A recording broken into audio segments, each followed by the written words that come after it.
నమస్తే, welcome to Leo. మనతో ఉన్నారు సీనియర్ జర్నలిస్ట్ కనకదుర్గ వడ్లవాణి గారు. మేడం నమస్తే. నమస్తే అండి. మేడం, సిఐ శంకరయ్య, ఇప్పుడు ఈ వివాదం మనకి బాగా వినిపిస్తుంది.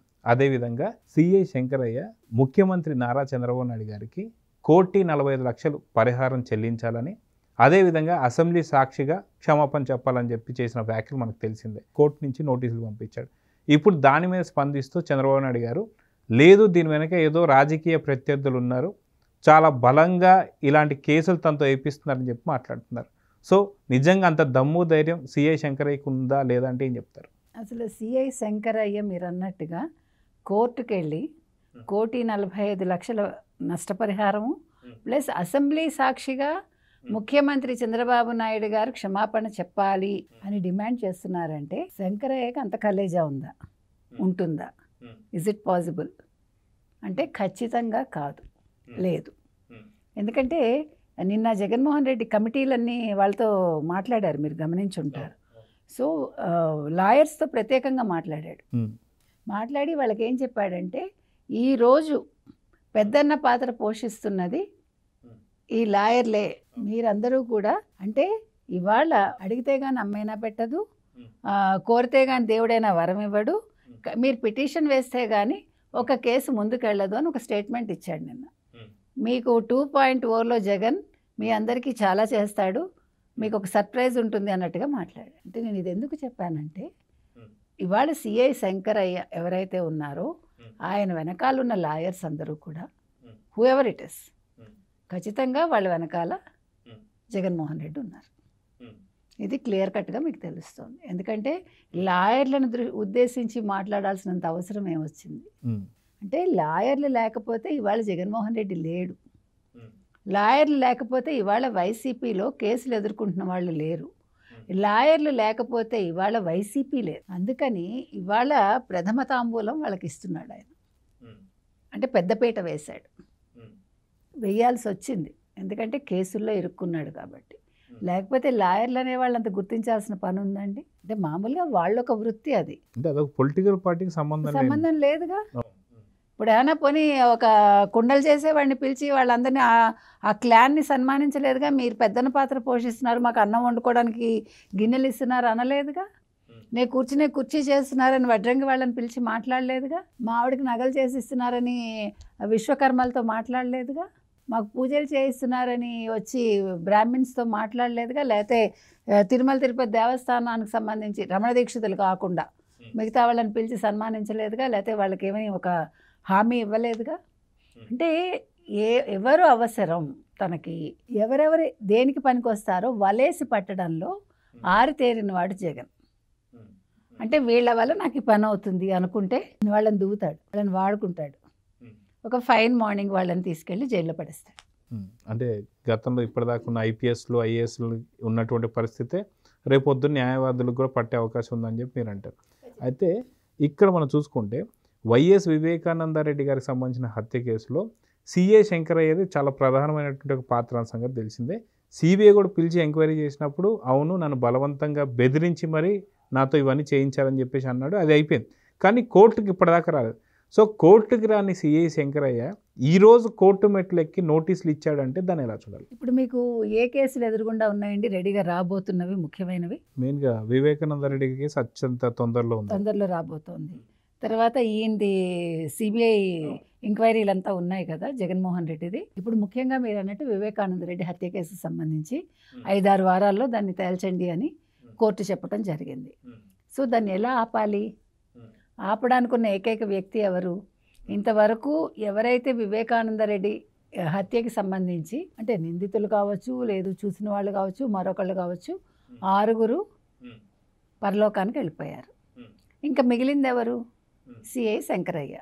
సిఐ శంకరయ్యకి ఎందుకు అంత ప్రాముఖ్యత? మీరు ఇందాక చెప్పినట్టుగా మొత్తం అక్కడ అవన్నీ తుడిపించింది ఆయనే, రక్తపు మరకలు కుట్లు వేయించింది ఆయనే, అది యాక్సిడెంటల్గా జరిగింది కాదు, ఒక హత్య అని గుర్తించింది కూడా శంకరయ్య ఆ రోజు.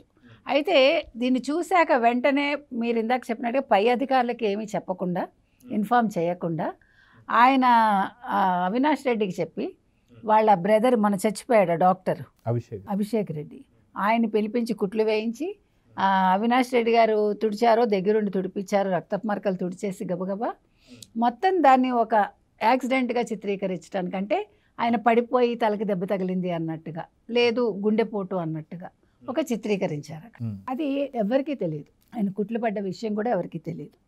అంత పకడ్బందీగా చేసి పొద్దు నుంచి సాయంకాలం వరకు అప్పుడు ముఖ్యమంత్రి జగన్మోహన్ రెడ్డి గారు కూడా పాప ఎప్పుడు కిలోమీటర్ కూడా హెలికాప్టర్లో వచ్చే పెద్ద మనిషి రోడ్వేలో వచ్చి ఆయన పాప సాయంకాలాన్ని నిదానంగా చేరుకోగలిగారు. అంటే ఇదంతా కూడా ఒక ప్లాన్ ప్రకారం జరిగింది. ఇంత తెలిసిన సిఐ శంకరయ్య మొట్టమొదట దీని గురించి ఏం మాట్లాడకపోయినా మీరు చెప్పినట్టుగా సిబిఐ విచారణలో అవును నా చేతి ఇట్లా బలవంతంగా చేయించారని చెప్పిన పెద్ద మనిషి తర్వాత ఏ రోజు కూడా కోర్టు విచారణకు హాజరు కాకుండా ఇప్పుడు సడన్గా తెర మీదకి వచ్చి ఒక పిటిషన్ వేశారు సుప్రీంకోర్టులో. అంటే దీని వెనకాల ఖచ్చితంగా ఎంత పెద్ద రాజకీయ కుట్ర ఉందో మీరు ఆలోచించవచ్చు. అంటే ఇప్పుడు వివేకానంద రెడ్డి హత్య కేసుకు సంబంధించి 5-6 వారాల్లో విచారణ పూర్తి కాకూడదు అంటే దాన్ని ఎవరు ఆపగలరు? సిఐ శంకరయ్య ఆపగలరు. ఒకటి. 2, ఇక్కడ సిఐ శంకరయ్య ఆలోచించుకోవాల్సిన విషయం ఏంటంటే నేను 7వ ముద్దాయిగా ఉన్నాను కాబట్టి ముద్దాయో వాటెవర్ 7వ విట్నెస్ అనుకోండి, నేను 7వ విట్నెస్ కాబట్టి నెక్స్ట్ పరలోకానికి వెళ్ళబోయేది నేను అని తెలుసుకోవాలి. అంటే ఇక్కడ ఇంకొక రకమైనటువంటి ఒక అనుమానం కూడా వస్తుంది. గతంలో గోరంట్ల మాధవ్ కూడా ఇలానే రాజకీయ ప్రత్యర్థులు అంటే వైసీపీకి సంబంధించి రాజకీయ ప్రత్యర్థులు ఏవైతున్నారో వాళ్ళ మీద మీసాలు తిప్పి తొడలు కొట్టినందుకు ఎంపీ అయ్యాడు. సో మరో గోరంట్ల మాధవ్ అవ్వాలనేటువంటి ఒక ఆలోచనలో సిఐ శంకరయ్య ఉన్నాడా, లేదా ఈ యొక్క కేసు కీలక మలుపులు తిరిగేటువంటి ఒక టైంలో మళ్ళీ దీన్ని జాప్యం చేస్తానికి ఇలాంటి కేసులు వేయించారా అంటే ఏమంటారు? 2 రకాలు మీరు అన్నట్టుగా. ఒకటి, మరో గోరంట్ల మాధవ్ అవ్వడానికి అవకాశం ఉంది. అంటే ఆయన ఒకవేళ ఏమంటారు ఎంపీ కాకపోయినా అంటే అత్యున్నత స్థాయికి వెళ్ళే అవకాశం ఉంది. ఎందుకంటే జగన్మోహన్ రెడ్డికి అదొక అలవాటు ఉంది. అంటే తనకి ఏదైనా హెల్ప్ చేసి తనకి పనికొస్తాడు అనుకుంటే వాళ్ళని తీసుకెళ్ళి కూర్చోపెడతాడు. ఇప్పుడు ధనంజయ రెడ్డి వీళ్ళందరూ అలా వచ్చిన వాళ్ళే కదా, వాసుదేవ్ రెడ్డి అంటే వాళ్ళకి సంబంధం లేకపోయినా తీసుకెళ్ళి కూర్చోపెట్టగలడు. కాబట్టి ఈ శంకరయ్యని ఎమ్మెల్యే చేసినా మీరు ఆశ్చర్యపోక్కర్లా, లేదు ఒక రాజ్యసభ మెంబర్ చేసినా ఆశ్చర్యపోక్కర్లా. ఎనీథింగ్ మే హ్యాపెన్ ఒక రకంగా. రెండో రకంగా ఇప్పుడు ఆయన్ని ఎంత బెదిరించి ఎంత బ్లాక్మెయిల్ చేసి ఎంత కొన్నారు అనేది మనం చూడాలి. అదొక యాంగిల్. ఇంకొక యాంగిల్ ఏంటంటే ఇప్పుడు ఈయన ఎవరు శంకరయ్య గారు ఆ చేయి జారిపోకుండా బెదిరించారా అంటే మరి అది ఏ రకంగానే తెలియాలి. బికాజ్ మనకు తెలుసు చాలా సందర్భాల్లో వైసీపీ వాళ్ళు చేసింది అదే. వాళ్ళు బెదిరించటమే వాళ్ళ ఏమంటారు పాలనా విధానం అన్నమాట. కాబట్టి మరి ఇప్పుడు శంకరయ్య భయపడి ఈ లేఖ రాశాడా ఆయన అంటే మరి దీని మీద ఇంకొక విషయం ఏంటి మనం ఇక్కడ చెప్తున్నామంటేనండి, ఈ కూటమి ప్రభుత్వం ఆలోచించాల్సింది ఏంటంటే ఈ శంకరయ్య ప్రాణాలకు ముప్పు ఉందని వాళ్ళు ఆలోచించాలి. అతనికి ఒక సెక్యూరిటీ ఏర్పాటు చేస్తారా, అతని మీద ఒక నిఘా పెడతారా? ఎందుకంటే ఖచ్చితంగా ఇది ఆలోచించాల్సిన అంశం. బికాజ్ ఎప్పటికప్పుడు ఎవరికి వాళ్ళు ఎలా చేజారిపోయారో అందరికీ తెలుసు. ఆఖరికి వాచ్మెన్ కూడా ఏమైపోయాడో మనం చూసాం, రంగన్న. అందుకని ఈ విషయంలో మాత్రం ఖచ్చితంగా వీళ్ళు అలసత్వం వహించకూడదు కూటమి వాళ్ళు. ఎట్ ద సేమ్ టైం అతని మోటో ఏంటో తెలుసుకోవాలి. ఎందుకంటే అతను అసలు ఎందుకు ఈ రకంగా లెటర్ రాశాడు? ఒక ముఖ్యమంత్రికి 4వ ముఖ్యమంత్రి అయిన ఒక చంద్రబాబు నాయుడు గారికి కోర్టు నోటీసులు ఇచ్చింది అంటే ఈయన పెట్టిన దానివల్ల అంటే శంకరయ్యకి అంత ధైర్యం ఉందా, అంత డబ్బులు శంకరయ్య దగ్గర ఉన్నాయో ఒక లాయర్ని పెట్టుకునేంత? ఇవన్నీ కూడా ఆలోచించాలి. ఎందుకంటే లాయర్లని మేపేది ఎవరో ప్రపంచానికి తెలుసు. సో మరి ఒక 100 మందిని లాయర్లను పెట్టి మీకు ఎప్పుడు ఏం కావాలన్నా నేను చేస్తానని హామీ ఇచ్చే ఒక జగన్మోహన్ రెడ్డి లాంటి వాళ్ళకే ఇది సాధ్యం. అందుకని ఇక్కడ ఆలోచించాల్సిన అంశం ఏంటంటే ఖచ్చితంగా ఈ శంకరయ్య వెనకాల జగన్మోహన్ రెడ్డి ఉన్నారా, లేదు జగన్మోహన్ రెడ్డి లాయర్లు ఉన్నారా, వాళ్ళు ఏ రకంగా ఇతన్ని బెదిరించారు, ఇతని కుటుంబానికి ఏదైనా ఆపద ఉందా, శంకరయ్య ఇంత నిర్ణయం తీసుకోవడం వెనకాల అసలు ఎవరున్నారు అనే దాని మీద ఒక పెద్ద ఎంక్వైరీ అయితే జరగాలండి.